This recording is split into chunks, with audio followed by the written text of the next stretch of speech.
Parashat Kitetse, il y a un très très grand nombre de sujets abordés. Il y a une phrase dans la paracha qui, bien sûr, est un sujet très délicat, pénible, douloureux, des fois même, dont il faut parler, qui est celui de la responsabilité dans certaines situations où on voit des enfants qui, chas v'shalom, on aurait l'impression que des enfants subissent dans leur jeune âge à cause de leurs parents. Et c'est bien sûr quelque chose qui paraît inadmissible, incompréhensible, et c'est pour ça qu'on va essayer de l'aborder ensemble, de comprendre. Lorsqu'il est dit Lo yumtu avot al banim velo banim al avotam, ishbehetu yumatu, il est dit apparemment clairement que les parents ne vont pas mourir à cause des enfants, les enfants à cause des parents. Et c'est chacun avec sa propre... C'est lui qui provoque son décret personnel. Donc il est clair qu'apparemment c'est l'histoire. Pourtant Rashi sur place ne fait que relater ce qui est marqué dans le sage, qu'il y a un autre endroit dans la Torah où il est dit Poked Avon Avot Albanim, où il apparaît apparemment que des fois les enfants vont subir à cause de leurs parents. Et bien sûr, ça paraît dur et presque impossible à comprendre. Surtout qu'on a des cas dans la Torah qui paraissent, que le Midrash mentionne, qui paraissent vraiment l'inverse. Si on prend le cas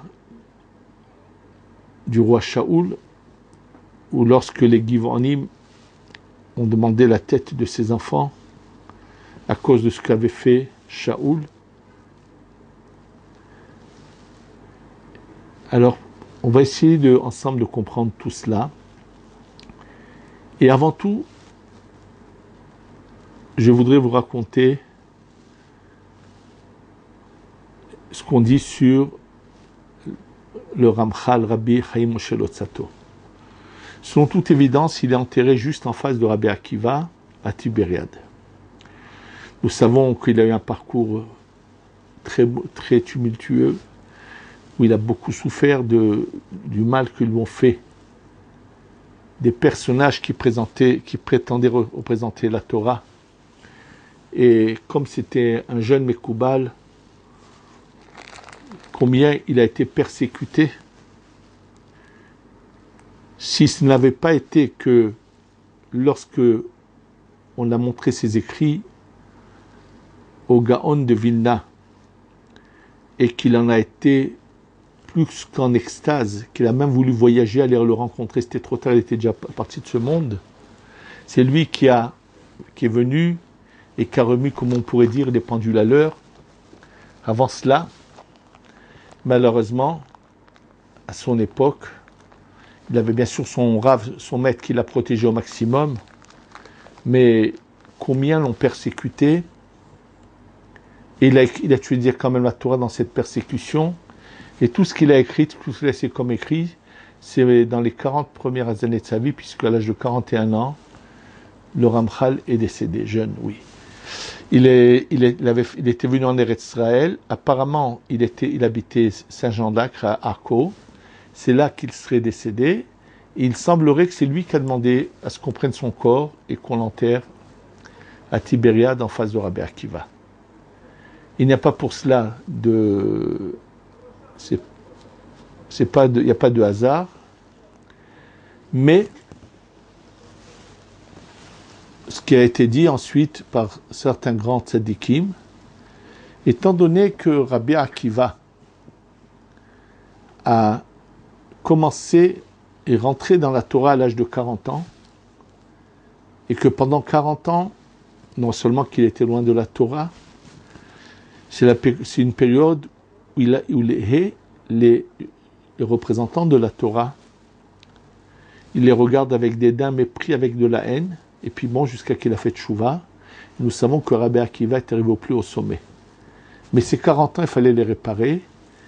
Donc il a été dit par certains chachamim que le Ramchal c'est un Nitzos de Rabbi Akiva qui est revenu, et c'est pour ça qu'il vit 41 ans seulement, pour réparer les 40 ans de Rabbi Akiva, et donc c'est pour cela qu'il est enterré juste à côté. Déjà de là, on voit qu'il y a des choses qui sont déjà décrétées là-haut, qu'il y a des âmes qui doivent venir sur terre que pour un laps de temps pour faire une réparation particulière. D'ailleurs, dans un de ses livres, le Ben Ishraï, dont dans une semaine, ça sera la Héloula, le 13 Elul sera la Héloula du Ben Ishraï, explique qu'il y a des Neshamot qui viennent pour un but précis, pour une certaine période. Et ce qu'il faut savoir, c'est que ces Neshamot-là, des fois, il se peut que pour certaines raisons, certaines erreurs qu'ont pu commettre certaines personnes et individus, qu'on va leur envoyer ces âmes-là comme enfants.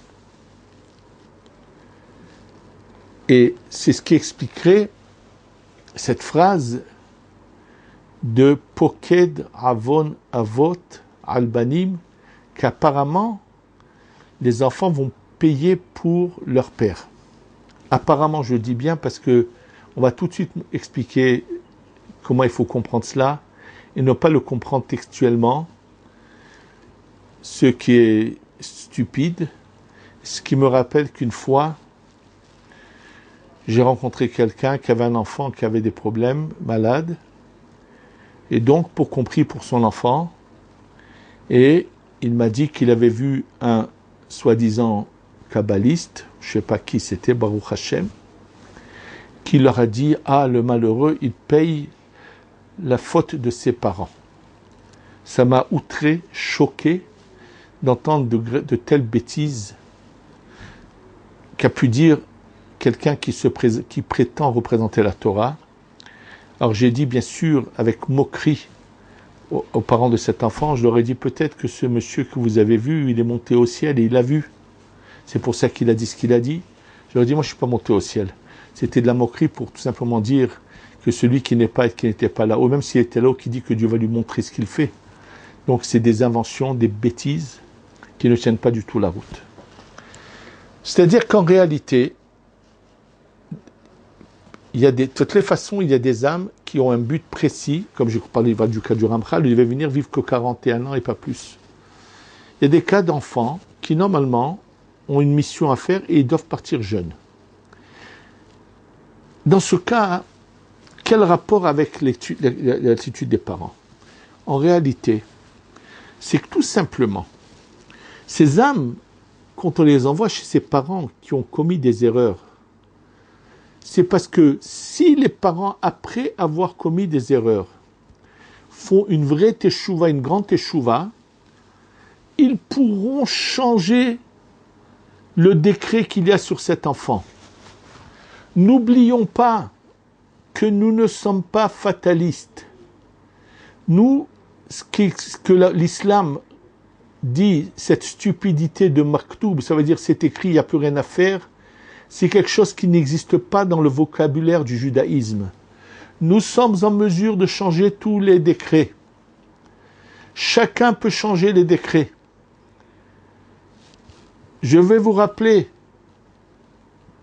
quelque chose que je crois, raconté il n'y a pas longtemps, que j'ai entendu un témoignage de mon père qu'il a entendu de son père, qui à son époque, dans la ville de Fès au Maroc, ils avaient un rave qui s'appelait le Rav Kadosh, et qui était comme son nom le dit, il était comme ça réellement Kadosh, c'est un saint. Et que lorsqu'est arrivé ce moment de partir de ce monde, et que pendant que la Hevra Kadisha s'occupait de laver son corps, il a rouvert les yeux, il leur a dit, vous pouvez vous arrêter là, il est monté au ciel, il est redescendu, on lui a rajouté encore 20 ans. C'est-à-dire que il a fait des actions dans sa vie qui lui ont permis que, je ne sais pas quel argument il a dit là-haut, qui ont fait que les choses ont changé. Pour nous, rien n'est définitif. J'ai eu la chance de voir il y a un peu plus d'un an, quelqu'un qui, à la suite de quelque chose, tout son système était tombé, les médecins étaient catégoriques, ils le maintenaient en vie que de manière artificielle, la respiration, le cœur, tout. Et donc, ils l'ont tenu en vie que pour que la famille ait le temps de venir le voir et qu'ils avaient l'intention de le débrancher. Et juste que le fils a beaucoup insisté pour qu'on ne le débranche pas tout de suite. Et ils ont demandé qu'on vienne prier. Et ils avaient de la émouna. Et pas seulement de la émouna, son fils et sa femme ont également, immédiatement, malgré ce que les médecins ont dit que ça y est, c'est fini, c'est pour quelques heures, ils ont eu une telle émouna qu'ils ont donné de la tzedaka pour le sauver. Et le miracle s'est passé. Le lendemain matin, il allait mieux. En quelques jours, il a repris connaissance. Et son fils m'a raconté qu'un des médecins de l'hôpital en France, qui n'est pas juif, est rentré dans la chambre en pleurant d'émotion, en lui disant que jamais il aurait imaginé qu'il l'aurait revu vivant. Pour eux, il n'y avait aucune chance, ils n'ont pas pu comprendre, parce que réellement, tout peut changer. Donc, en réalité, quand il est dit que Chas v'Shalom, des fois des enfants en bas âge meurent par la faute des parents, il s'agit en réalité dès le départ d'âmes sur lesquelles il y avait des décrets comme cela.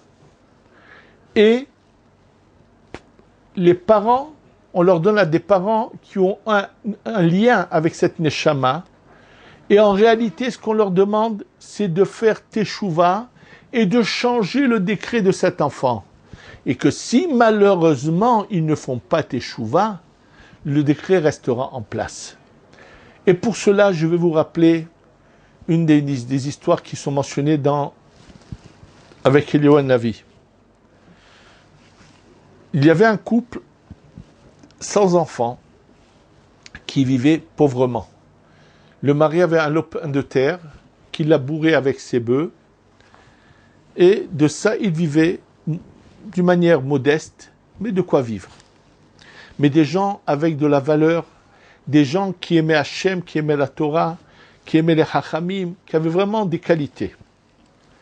Et voilà que pendant qu'il est en train de labourer son champ, ce juif-là, Eliyahu Navi vient vers lui et lui dit, regarde, on m'a envoyé du ciel pour vous offrir, Dieu veut vous faire plaisir, il est prêt à vous donner une fortune colossale, mais ça durera que 7 ans.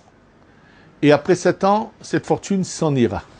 Donc, avant de vous la donner, on vous donne le choix, parce qu'il est peut-être que vous ne préférerez pas avoir une fortune, vous habituée à la largesse, ou bien pour une autre raison, vous ne la voudrez pas, et après la perdre. Il a dit, écoute, je vais en parler à ma femme et je reviens. Eliyahu Navi l'attend. Il rentre chez lui, il raconte à sa femme, et sa femme lui dit, dis à Eliyahu Navi que c'est d'accord, pour 7 ans, on prend cette fortune. Il retourne dans son champ, et il donne la réponse à Eliyahu Navi. Et Eliyahu Navi lui dit, continue à labourer ton champ. Et voilà qu'en continuant à labourer, le fer avec lequel il laboure son champ s'accroche à une pierre. Alors bien sûr, il retire la terre pour retirer cette pierre, puisque les bœufs n'arrivent pas à avancer. Et au fur et à mesure qu'il retire la terre, il voit que c'est une pierre importante. Et il enlève, finalement, il voit que c'est une grosse pierre qui cache l'entrée d'un sous-sol. Donc, une fois qu'il arrive à retirer difficilement cette pierre, il descend, et à sa grande surprise, il découvre un trésor fabuleux, des quantités inimaginables d'or et de pierres précieuses que quelqu'un avait donc caché une fois là. Alors bien sûr, il va faire l'aller-retour jusqu'à qu'il emmène toute cette fortune chez lui. Et dès que cette fortune est entre leurs mains, sa femme commence à distribuer de la tzedaka, de l'aumône, de manière à profusion, sans interruption. Et donc ça dure 7 ans. Après 7 ans, cet homme qui continue à labourer son champ malgré leur fortune, qui continue quand même à avoir son activité, ses heures de travail à part son étude de Torah, voit Eliyahu qui vient et lui dit, je suis revenu reprendre la fortune. Et cet homme, avec sa simplicité, lui dit, de la même manière que lorsque tu me l'as donné, je suis allé en parler à ma femme, laisse-moi la prévenir. Il lui dit, d'accord, je t'attends. Il donc va chez sa femme et lui dit, voilà, Eliyahu est venu reprendre l'argent. Et sa femme lui dit de dire à Eliyahu, dis à Kadosh Baruch Hu, de dire à Eliyahu, de dire à Kadosh Baruch Hu, s'il a trouvé mieux que nous à qui les confier, qu'il les reprenne. Mais s'il n'y a pas mieux que nous à qui les confier, il n'a qu'à nous les laisser. Et finalement, quand le mari dit ça à Eliyahu monte au ciel et demande, et la réponse c'est que c'est vrai, il n'y a pas mieux que vous, et donc l'argent restera chez vous. Tout est entre nos mains, c'est nous qui écrivons notre histoire. Nous sommes pas loin de Rosh Hashanah, le jour où on va devoir être jugé et rendre des comptes sur toutes nos actions. Et ce qui va se passer l'année prochaine dépend de nous. Donc, il faut retenir un enseignement très important, que tout est entre nos mains et la mort est entre nos mains. Et c'est par nos actions, non seulement qu'on peut aider soi-même, mais on peut aider notre entourage et en particulier notre famille. Et pour y arriver, il faut se renforcer, se rapprocher d'Hachem, savoir changer, se préparer. On est dans le mois de Loul, qui est le mois de la préparation. Pendant ce mois, se mettre en question, penser, si on fait comme cela, alors, Be'ezrat Hashem, le cours des choses changera en bien pour tout l'armée Israël. Akadosh Baruch Hu peut en un instant exterminer tous ceux qui nous veulent du mal, et qu'on ait la Géoula Shlema, Shetavo, Bimera, Biyamenu Aven, Tikadvu et Tahatmu L'Chaim Tov Shalom. Et je voudrais juste, par cette occasion, vous rappeler que Baruch Hashem, avant Rosh Hashanah, nous distribuons un grand nombre de denrées à un grand nombre de familles, plus de 60 familles nécessiteuses. Ceux qui voudraient participer, bonne action avant Rosh Hashanah, je vous les remercie. Également, comme chaque année, ceux qui veulent passer par nous pour les caparotes. Et par cela, il nous aide qu'à diffuser la Torah et à amplifier notre action pour l'honneur d'Hachem. Et qu'Akadosh Baruch Hu vous comble à tous de Shana Tov U'Borechet, Tikadvu v'Tahatmu, L'Chaim Tovim U'Shalom. Amen.